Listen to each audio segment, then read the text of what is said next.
Tonight, new information about a state program involving more than $1 billion that I first told you about right here last year. It's a giant lump sum fund in the state budget. Some call it a slush fund that state lawmakers can tap into for special projects in their districts. Just in the last couple of weeks, a whole new list of projects, pages of them, have been submitted for approval. You may not know much about it, but you paid for it. Granted, state grants can be a real boon to local towns and cities. We do all that we can to take advantage of the resources that are available at the state level. But what are now called grants, doled out through something called the State and Municipal Facilities Program, are strikingly similar to the infamous legislative member items that Governor Cuomo did away with several years ago, for good reason. In the past, when we've seen legislators and elected officials able to direct money outside of a public process, there's been a lot of opportunities for bad things to happen. Everyone remembers how many lawmakers ended up serving prison time because of the member item process. Senators Pedro Espada and Shirley Huntley were both convicted of abuses of that system. Controller Tom DiNapoli, the state's top fiscal watchdog, is among those who has some concerns about the State and Municipal Facilities Program, appropriated as a $1.1 billion lump sum. Anytime there's a big lump sum of millions of dollars, tens of millions, hundreds of millions, to be determined at a later time, it just doesn't provide the kind of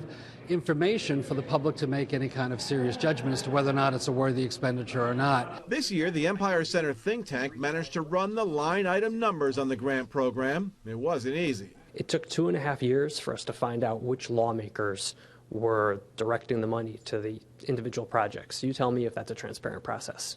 The city of Albany is benefiting greatly. $300 grand to create a green street, $110 grand for street calming, $100,000 skateboard park, a $200K softball field, and $35 million for SUNY Poly. We are more than willing to be accountable and to demonstrate exactly what we do with those funds and also the return on that investment that the state is getting. But critics question the accountability, again pointing out the lump sum fund is set aside first with no specific projects listed. That's just how we budget. State Budget Director Mary Beth LeBate defends the process. I think there's lots of due diligence on it, and the legislature has appropriated it, and we'll make sure the projects are appropriate. I think the complaint is that when it's appropriated, there is no budget lines. It's just one big appropriation without any specific projects, and then the projects come later. That's, if you look at much of how we budget, you'd have a very, very, very big budget if you line out every budget, every appropriation that's in a budget. A much better process would be for them to say, hey, we have this critical need.